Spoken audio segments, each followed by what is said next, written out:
Joining us now, David Drucker, senior writer at the Dispatch, also with us, former Democratic Congresswoman Val Demings of Florida, and Stuart Stevens, Mitt Romney's chief strategist for his 2012 campaign. He is a senior advisor at the Lincoln Project. Val, we just heard the vice president's response to what the former president said about women. What'd you make of it? Jose, certainly there was nothing wrong with her response, but as someone who has been in the protecting business for real, there are no surprises, at least to me, about what the former president has said. He has quite the reputation of forcing himself on women, and guess what? Whether they like it or not.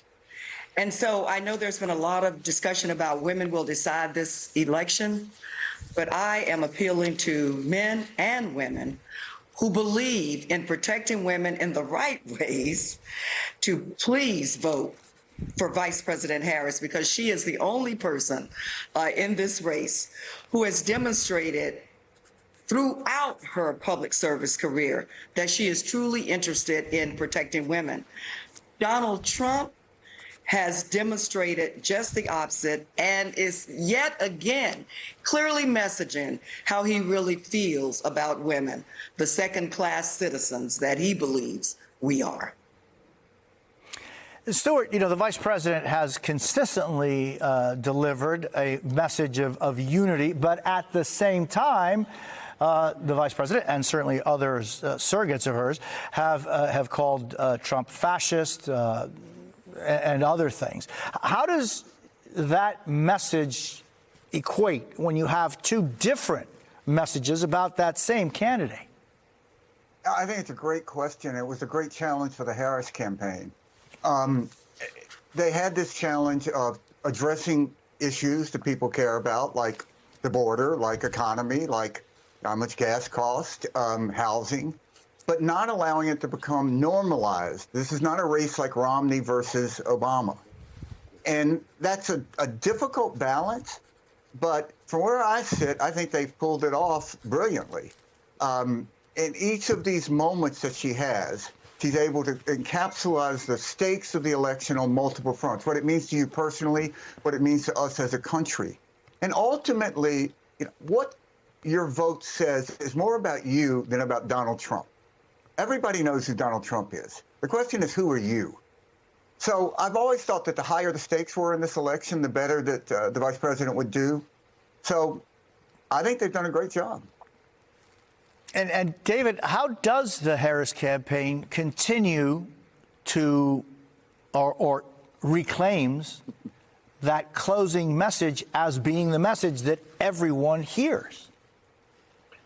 Right. Well, that's always a challenge for a candidate, right? Because you have to make an affirmative case for yourself. But whether you're asked about your opponent or not, you're going to have to make some contrasts. And so what are you going to say about him? Why should voters oppose him, even as you make an affirmative case for yourself?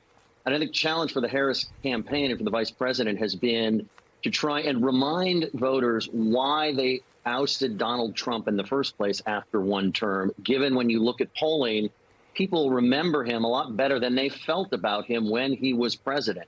And they've sort of memory hold that year of the pandemic. And it's not even that they're not holding it against them. It's almost like it doesn't exist. And even the former president will ask, you know, are you better off than you were 4 years ago? Well, 4 years ago, we were still in the middle of a pandemic. People weren't too happy. They didn't feel better off. But that's how the sentiment about Donald Trump has changed in this era, short era, of course, of higher inflation and some instability overseas.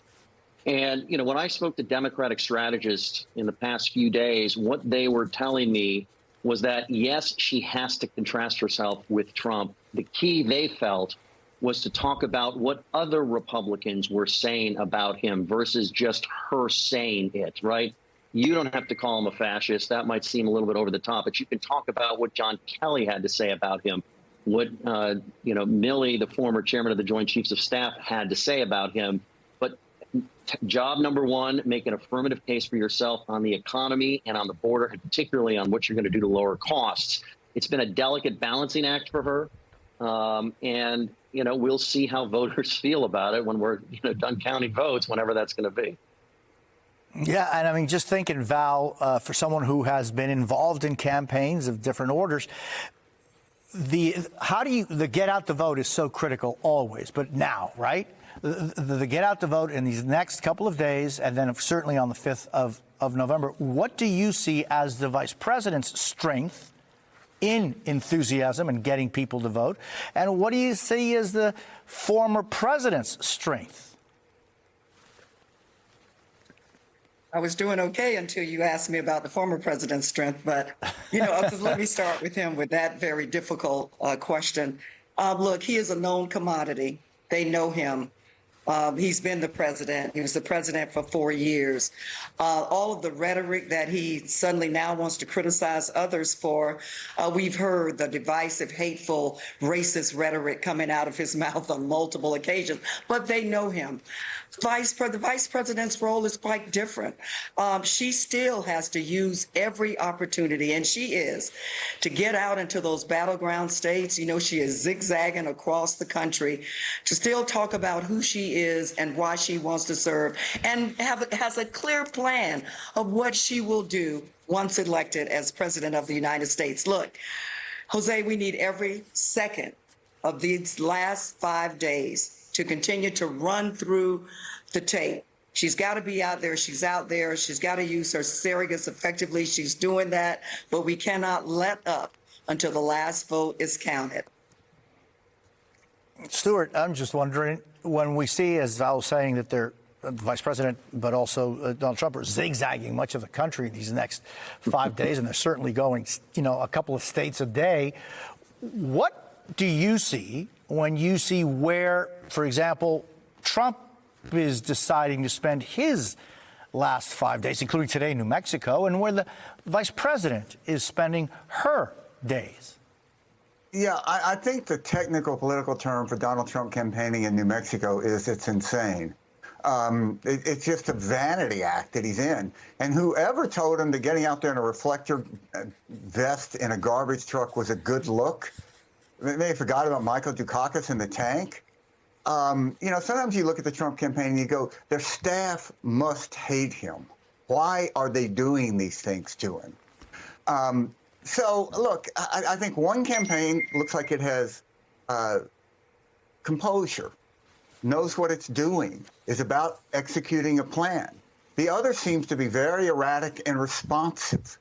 And who is in control of the dialogue in this campaign? And it's hard to argue that it's not the Harris campaign. You have Trump responding to it all the time.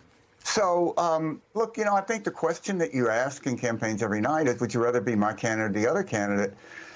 I think I'd much rather be the Harris campaign going into this final stretch.